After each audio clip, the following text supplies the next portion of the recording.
Amém, amados irmãos? Jesus é o Senhor. É um prazer poder estar com vocês novamente para nós desfrutarmos da palavra de Deus.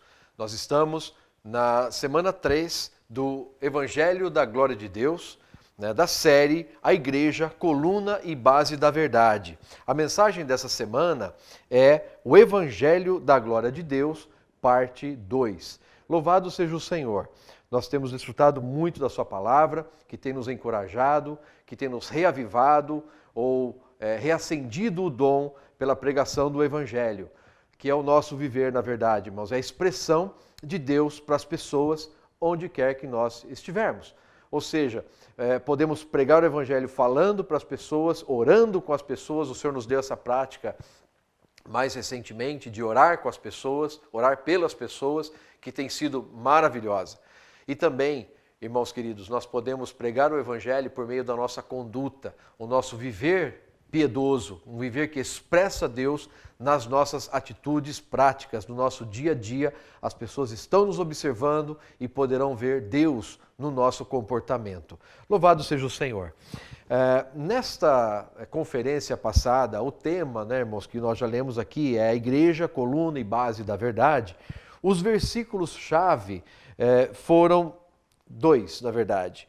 1 Timóteo capítulo 3, versículos 15 e 16, que dizem assim: para que, se eu tardar, fique ciente de como se deve proceder na casa de Deus, que é a igreja do Deus vivo, coluna e baluarte, ou coluna e base da verdade. Então, irmãos queridos, a igreja é a coluna e a base da verdade. Isso é de extrema importância, irmãos, porque no mundo tenebroso, no mundo caído, no mundo governado por Satanás, as pessoas estão desesperadas, as pessoas estão como ovelhas que não têm pastor. Na igreja, elas podem ver a coluna e a base da verdade. Elas podem ganhar do Senhor, porque o Senhor tem aqui na terra uma expressão, tem um grupo de pessoas que busca cada vez mais conhecer o Senhor, ter o Senhor dentro do seu coração e assim expressar esse Senhor maravilhoso para as pessoas. É isso que atrai as pessoas, meus irmãos, é isso que atrai a gente para a igreja, As pessoas são atraídas por causa desse viver, desse testemunho, desse orar por elas, desse falar de Deus para elas. E no versículo 16 diz assim: evidentemente grande é o mistério da piedade. Piedade, irmãos, nós estamos claros, não é? É a expressão de Deus. Quando Deus é expressado, ali existe a piedade. Piedade não é como talvez nós tínhamos um conceito de que uma pessoa é boazinha, Então um bonzinho ele é piedoso, ele é bonzinho. Não é isso. Piedade é muito mais que isso. Piedade é Deus sendo expressado. Então o apóstolo Paulo fala aqui que grande é o mistério da piedade. E aqui ele se refere ao Senhor Jesus, aquele que foi manifestado na carne, foi justificado em espírito, contemplado por anjos, pregado entre os gentios, crido no mundo, recebido na glória. Louvado seja o Senhor, porque ele foi o primeiro a manifestar Deus na carne. Deus estava na eternidade, ainda não havia nele o elemento humano, mas quando ele se encarnou na pessoa de Jesus Cristo, agora sim Deus tem também a humanidade como parte do seu ser. Então, ele foi manifestado na carne. Quem viu o Senhor Jesus, via Deus. E hoje, irmãos, a igreja é a continuação do Senhor Jesus. Ela é a extensão do Senhor Jesus. Então, quem vê a igreja também pode ver o próprio Deus. Isso é piedade. É Deus manifestado na carne. Então, e nós também, irmãos, um dia vamos ser recebidos na glória, tá certo? Nosso corpo aí vai ser glorificado, O nosso espírito já foi salvo, a nossa alma está sendo salva, transformada no viver da igreja, e um dia o nosso corpo será transfigurado, um corpo de glória, para sempre estaremos com o nosso Senhor. Primeiramente no reino milenar e depois na Nova Jerusalém, por toda a eternidade. Que coisa maravilhosa, não é verdade, irmãos? Então, essa visão ela tem que estar clara. Como Paulo falou para Agripa, ele disse assim para o rei Agripa: Pelo que, ó rei Agripa, não fui desobediente à visão celestial. Paulo ganhou uma visão que norteou e que regeu a vida dele. Ele viu o propósito de Deus, o desejo que Deus tem de entrar no ser humano, de entrar nas pessoas, habitar dentro das pessoas, crescer dentro das pessoas e ser manifestado através das pessoas. Irmãos, esse é o mistério da piedade, que nós hoje fazemos parte. Estamos inseridos nesse plano maravilhoso de Deus, então vamos cooperar com Ele. Para que isso aconteça, o apóstolo fala em 2 Timóteo capítulo 1, versículos 6 e 7, que foi o tema da semana passada, que nós devemos reavivar o dom de Deus, tá certo? Porque o Senhor não nos tem dado espírito de covardia, mas Ele tem nos dado um espírito de poder, que é relacionado à nossa vontade, temos um poder na nossa vontade, amor está relacionado à nossa emoção e de moderação ou de mente sóbria, relacionado, obviamente, à nossa mente. Então você percebe que a nossa mente, vontade e emoção, que são as partes da nossa alma, estão ali cheias do poder de Deus. Então, é por isso que o apóstolo Paulo fala para Timóteo, ele encoraja Timóteo, eu peço que você reavive o dom de Deus que está dentro de você. E esse reavivar, irmãos, realmente é como abanar um fogo, tá certo? Dentro de nós tem a vida de Deus, tem o próprio Deus. E esse Deus, irmãos, ele é fogo. Ele é um fogo, nós vamos ver daqui a pouco, ele é um fogo que queima a impureza, mas ele é um fogo também que ilumina. É um fogo que santifica, porque ele ama as pessoas, ele quer salvar as pessoas com essa vida maravilhosa que ele tem. Então, ele vem para iluminar, e ele vem também para queimar o que é negativo, e assim nós podemos contemplá-lo face a face. Então, isso é tão importante. Esse é o desejo do coração de Deus. É por isso que Paulo fala para Timóteo, reavives o dom de Deus que está dentro de você. Irmãos amados, nessa mensagem eu fui muito encorajado também a reavivar o dom de Deus que está dentro de mim. Ou seja, que realmente na minha vida Deus tenha alguém que expresse o mistério da piedade. Seja na pregação do Evangelho, seja quando eu oro com as pessoas, seja também no meu dia a dia, no meu proceder normal, que as pessoas possam ver Deus sendo expressado através de mim no meu dia a dia. Então, meus queridos, esse ponto é de extrema importância. E agora nós vamos aqui para 1 Timóteo, capítulo 1, versículos 11 e 12, que são versículos-chave para esta mensagem, né? 1 Timóteo 1, 11 e 12, que fala assim... segundo o Evangelho da Glória. Irmãos amados, Evangelho da Glória. Então, esse Evangelho que nós recebemos, esse Evangelho que nós pregamos, é o Evangelho da Glória. Evangelho da Glória do Deus bendito, do qual fui encarregado. Paulo deixa claro que ele foi encarregado com o Evangelho, não é qualquer Evangelho. O Evangelho é o Evangelho da Glória. Olha que rico. Irmãos, esse Evangelho ele é completo. O evangelho que nós falamos para as pessoas hoje não é somente para a salvação delas inicial, ou seja, não é para que elas apenas não vão para o lago de fogo. Então, uma vez que uma pessoa crê no Senhor Jesus, ela é salva e é salva para sempre. O destino dessa pessoa é a Nova Jerusalém. Mas nós sabemos que antes da Nova Jerusalém existe um período de 1000 anos, nos quais as pessoas serão, ou melhor dizendo, os cristãos, os filhos de Deus, serão classificados em vencedores ou derrotados. Vencedores farão parte da noiva de Cristo, da guerreira que vai ali reinar com ele por 1000 anos e vai lutar a última batalha com ele ainda lá no final dos 1000 anos. Mas essa noiva, ela é, portanto, a noiva que vai se tornar a esposa de Cristo e vai ser aí a Nova Jerusalém. Mas, amados irmãos, eu repito, você salvou alguém, você ajudou, na verdade, a pessoa a orar e a tocar no Senhor e, portanto, ela foi salva, ela já tem o passe garantido, a entrada garantida na Nova Jerusalém. Mas a grande questão hoje para nós é onde nós vamos estar nos 1000 anos. Os derrotados, trevas por 1000 anos.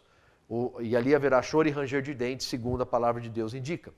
Mas os vencedores, esses sim estarão celebrando as bodas de casamento, a festa de casamento de Cristo com a igreja. E por fim, irmãos, isso é tão importante Porque, sim, apesar de que um dia todos estarão na Nova Jerusalém, Deus está preocupado com o nosso futuro no reino milenar. Porque esse reino milenar é para aqueles que foram vencedores. Então, que o Senhor nos encontre, irmãos amados, nesse estado, esse estado de busca, esse estado de preocupação com as pessoas, esse estado de orar com as pessoas, esse estado de orar pelas pessoas, esse estado de cuidar das pessoas. Agora mesmo, vindo para cá, encontrei com o nosso amado irmão Vilmar ali na garagem, né? Hoje é sexta-feira, irmãos, nós estamos gravando essa mensagem e sexta-feira é aquele dia que está todo mundo muito cansado, né? Todo mundo, sexta-feira, você já sente aquele cansaço no corpo, doido para ir para casa, para poder dar aquela descansada. E o irmão estava falando, ele vai sair daqui e ainda vai lá para uma reunião, apacentar os irmãos. Graças ao Senhor, irmãos, essa disposição é de Deus. Realmente é Deus quem nos capacita, né? Esse evangelho da glória, né? Nós não conseguimos tocar por nós mesmos, nós não conseguimos levar as pessoas para a glória. Quem leva as pessoas para a glória é o Senhor, mas Ele nos usa para pregar esse evangelho da glória, ou seja, para ajudar as pessoas a não apenas serem salvas do lago de fogo, tá certo? Mas também serem vencedoras e entrarem no reino milenar, para estar nas bodas do Cordeiro, para celebrar a festa de casamento com o Senhor Jesus por 1000 anos. Irmãos, eu quero estar nessa festa, Senhor Jesus. E eu creio que você também tem essa oração. Mas o que eu queria falar aqui, irmãos, é que o versículo 12 de 1 Timóteo 1 fala assim: sou grato para com aquele que me fortaleceu, Cristo Jesus, nosso Senhor, que me considerou fiel, designando-me para o ministério. Então, irmãos queridos, vejam, no versículo 11 falou do evangelho da glória. Esse é o evangelho que nós pregamos. Nós queremos ajudar as pessoas a não apenas serem salvas do lago de fogo, mas que elas sejam vencedoras e sejam glorificadas lá antes dos 1000 anos, que elas já sejam vencedoras ali, seu corpo transfigurado num corpo de glória. E no versículo 12 ele fala qual o segredo. Sou grato com aquele que me fortaleceu, Cristo Jesus. Então, apesar de você estar cansado, você estar aí querendo um descanso, né, merecido a propósito, mas Deus ainda vai te usar para, mesmo estando cansado, mas Deus vai te usar, vai te dar o poder para você chegar para as pessoas e cuidar delas, e falar delas, e suprir vida para elas, né, como o nosso amado irmão me falou agora há pouco. Está indo para essa reunião para suprir vida para os irmãos ali, né? Louvado seja o Senhor. Então, irmãos, mas o poder para isso tudo, eu repito, não está em nós. Não adianta a gente querer fazer alguma coisa para o Senhor sem ter Ele mesmo como a nossa força. Eu sou grato para com aquele que me fortaleceu. Então, o Paulo mostra para nós aqui um segredo fundamental. Nós queremos pregar o evangelho, sim ou não? Nós queremos. Nós queremos ser úteis para o Senhor. Nós queremos apacentar as pessoas.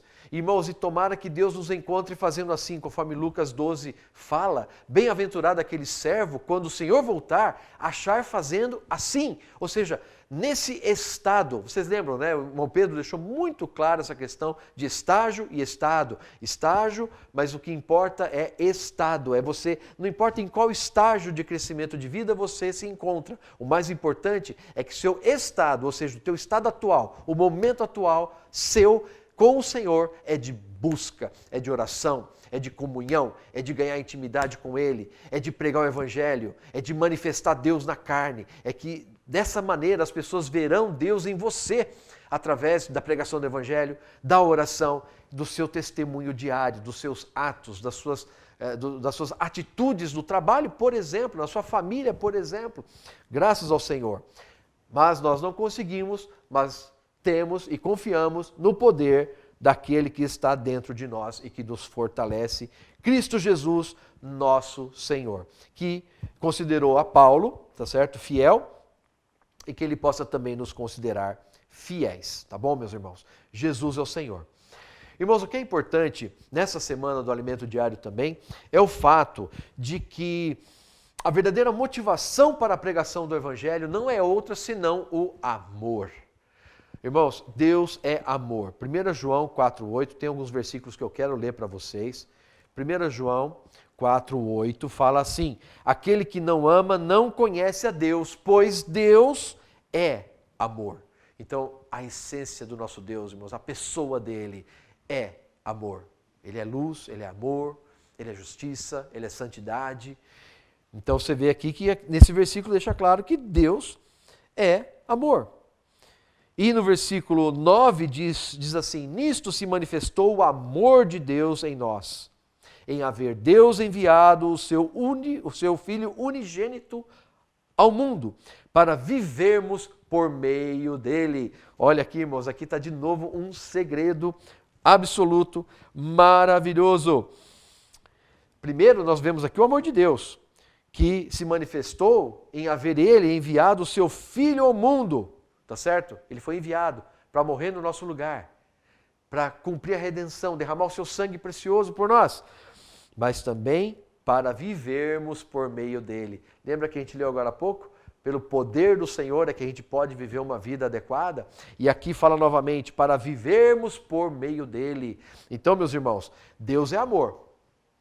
E nós queremos manifestar esse amor do Senhor para as pessoas. Mas estejamos claros, eu preciso buscar o Senhor, porque Ele é amor. E aqui Deus falou para mim, você tem que viver por meio de Jesus Cristo. Graças ao Senhor. Então, irmãos, se nós tivermos essa vida de busca, certamente esse amor vai reavivar a chama do dom que está dentro de nós. Você percebe? Não é uma questão de obrigatoriedade, de obrigação, melhor dizendo. Não é uma questão de obrigação, é uma questão de perceber e tocar no amor de Deus. É isso que faz com que a gente ame as pessoas e queira pregar o Evangelho para elas, e queira orar com elas, orar por elas. Ó Senhor Jesus.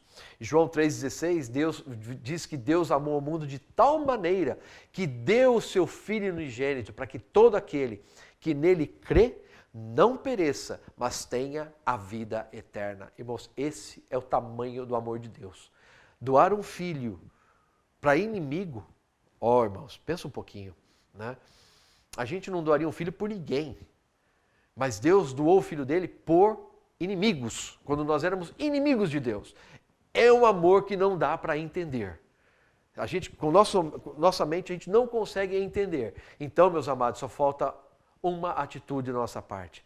Louvar a Deus, agradecer a Deus por ter enviado e por ter vindo na pessoa do seu Filho aqui para assumir a figura humana, assumir a semelhança da carne de pecado, porque na carne do Senhor não tinha pecado, ele tinha a semelhança da carne de pecado, como a serpente de bronze, lembra? Parece uma serpente, mas não era como a serpente. Não tinha. O Senhor é como a serpente de bronze, lá do Velho Testamento, que Moisés levantou.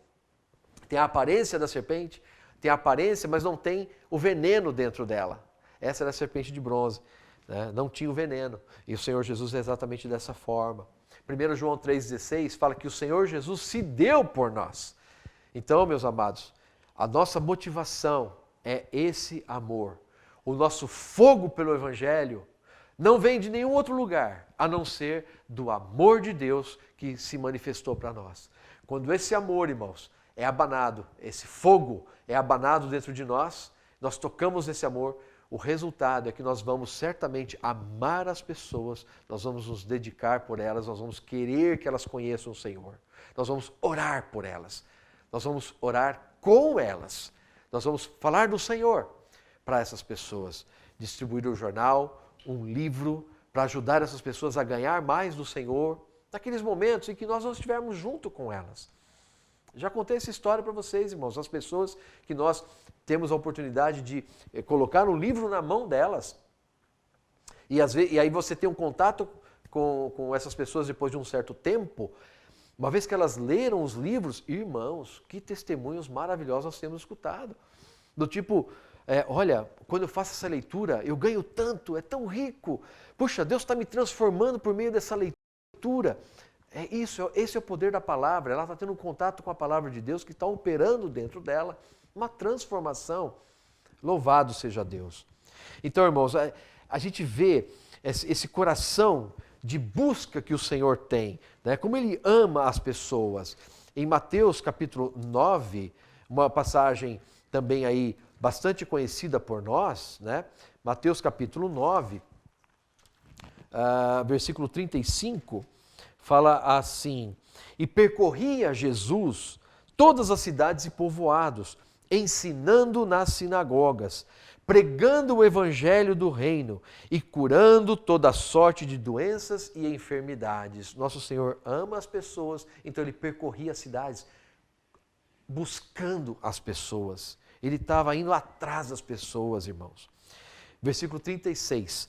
Vendo ele as multidões, compadeceu-se delas, porque estavam aflitas e exaustas como ovelhas que não têm pastor. Olha só, irmãos, ele olhava para as pessoas e tinha compaixão, o splanknon, né? Aquele amor visceral, aquele amor muito profundo, um amor elevado que o Senhor Jesus tinha pelas pessoas. Ele olhava e percebia como as pessoas estão desesperadas. Amado irmão, amada irmã, eu pergunto para você, hoje a situação no mundo é, de alguma forma, diferente disso? As pessoas aí fora estão contentes realmente?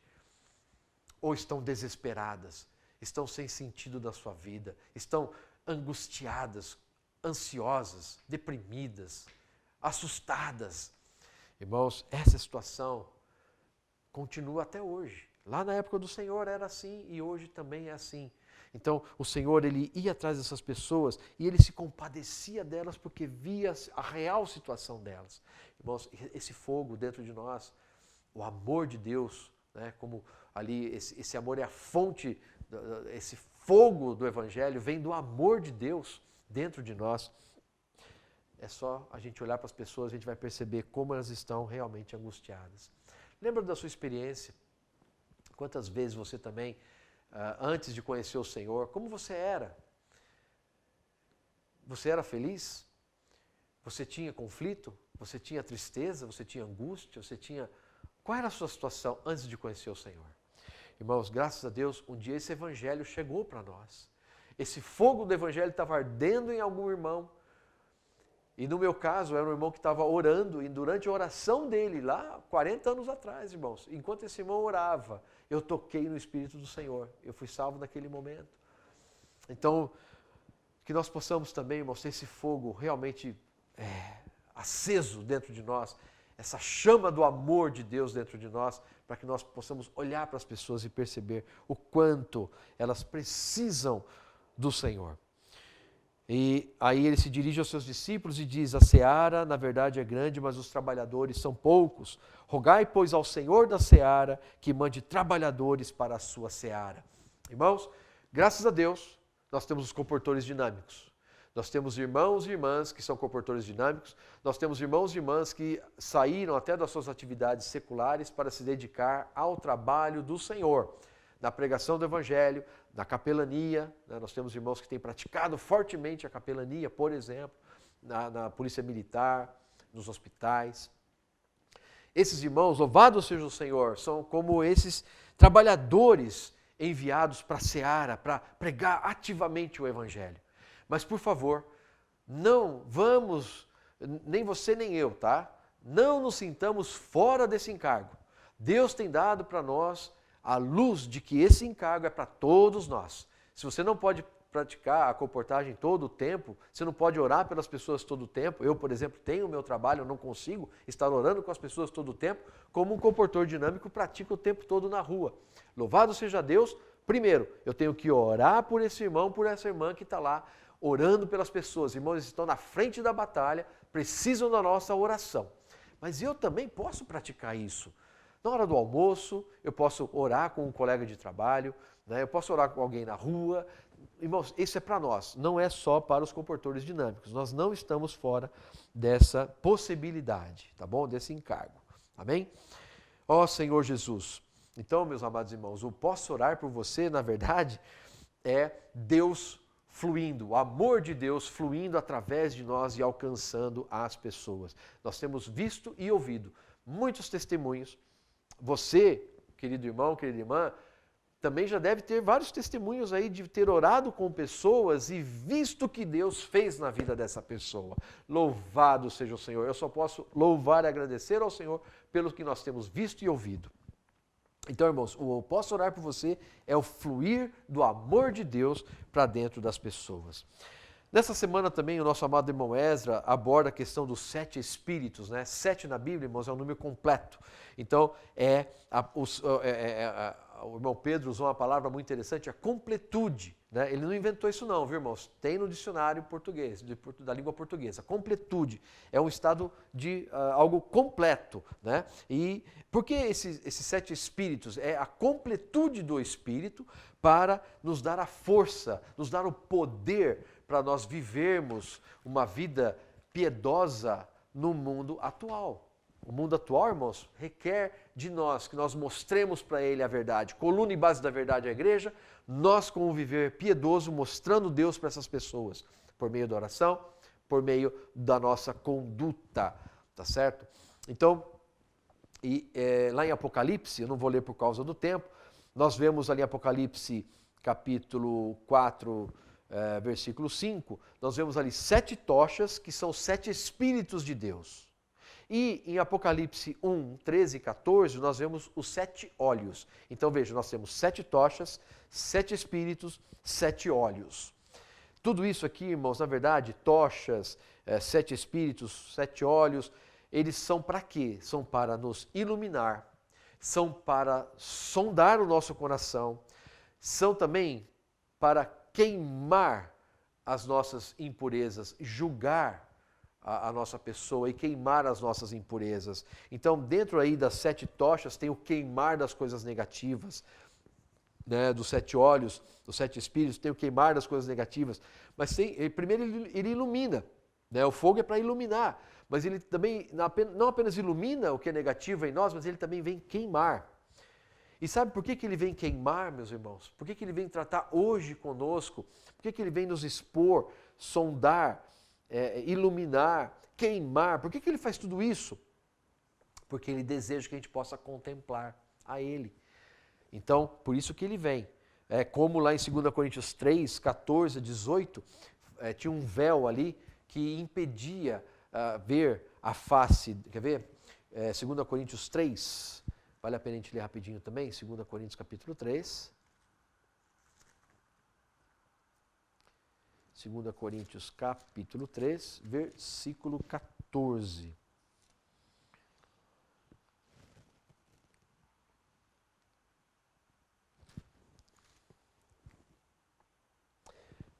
Mas o sentido deles se embotaram, ou seja, perderam o fio. Né? O irmão Esdra falou isso também há um tempo atrás. Né? Perdeu uma faca que perde o fio, fica cega.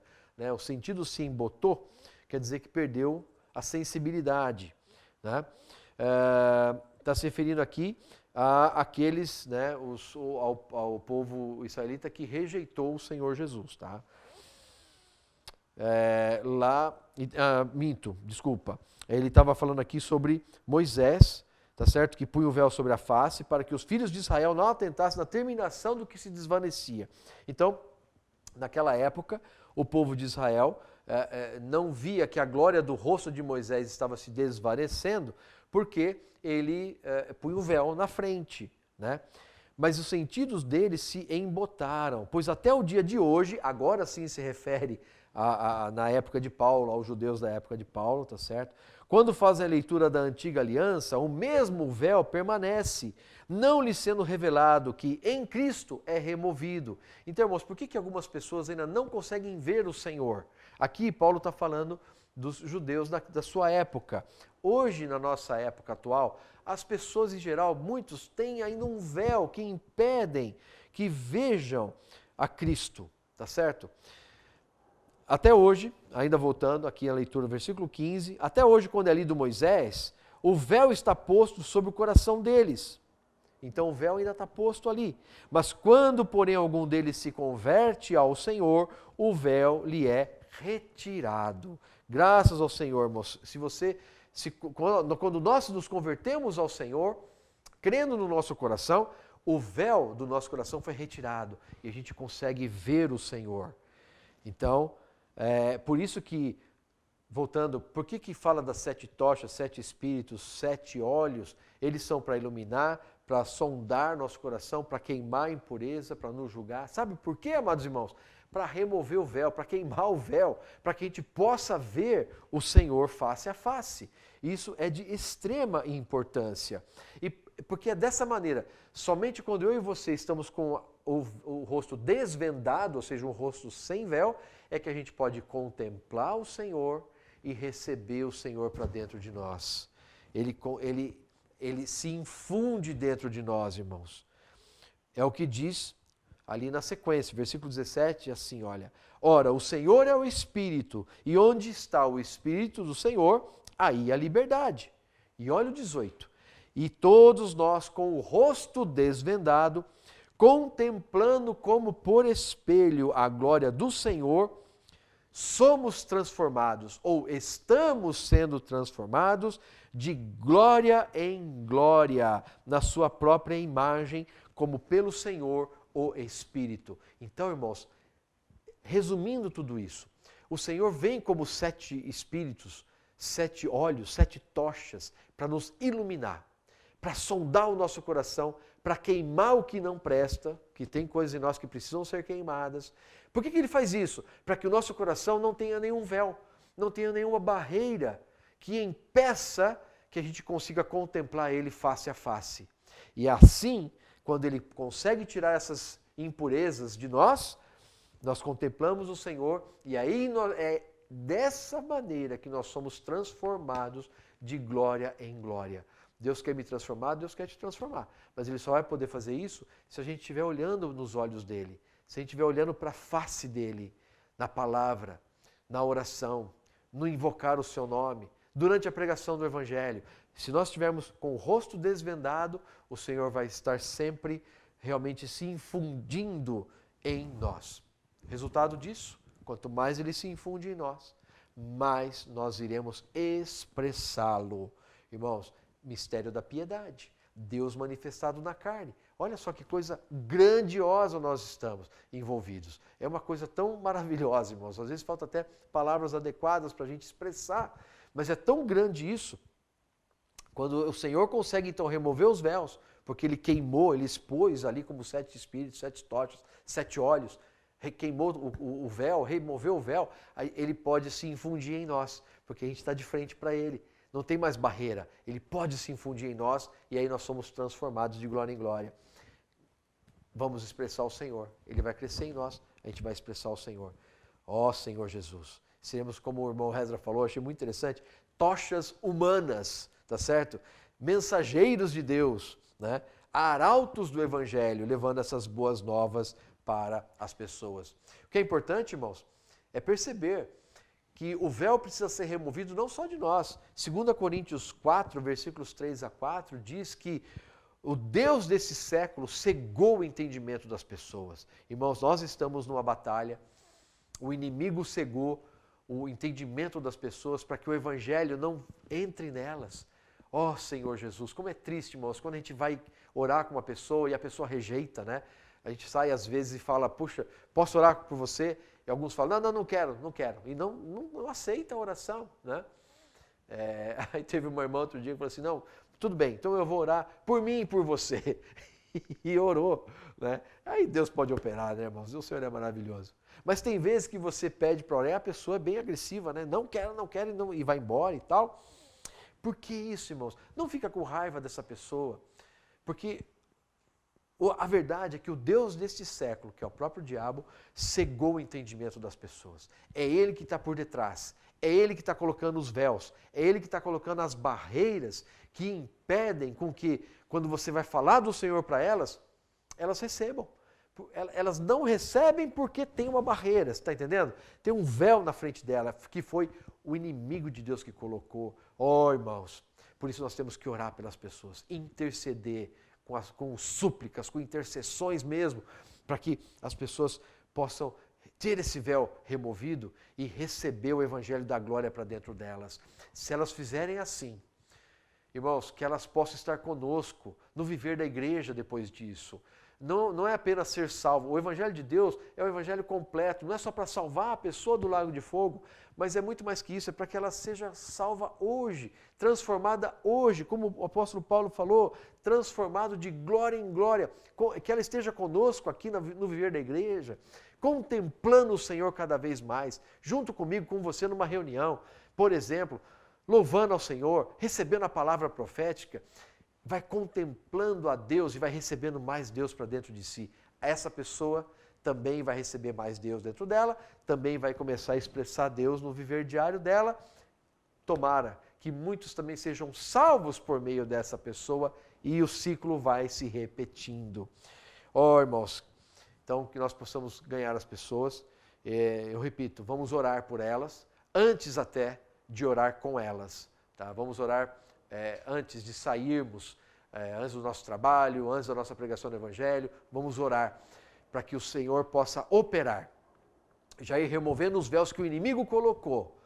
E quando nós orarmos, irmãos, nós vamos ter poder para manifestar esse Senhor maravilhoso que está dentro de nós. O mistério da piedade vai ser expresso aí, e esse fogo do Evangelho, que tem como base o amor de Deus por nós, vai chegar nas pessoas, vai tocar o coração das pessoas, elas serão salvas e estarão conosco na vida da igreja, desenvolvendo a sua salvação juntamente conosco.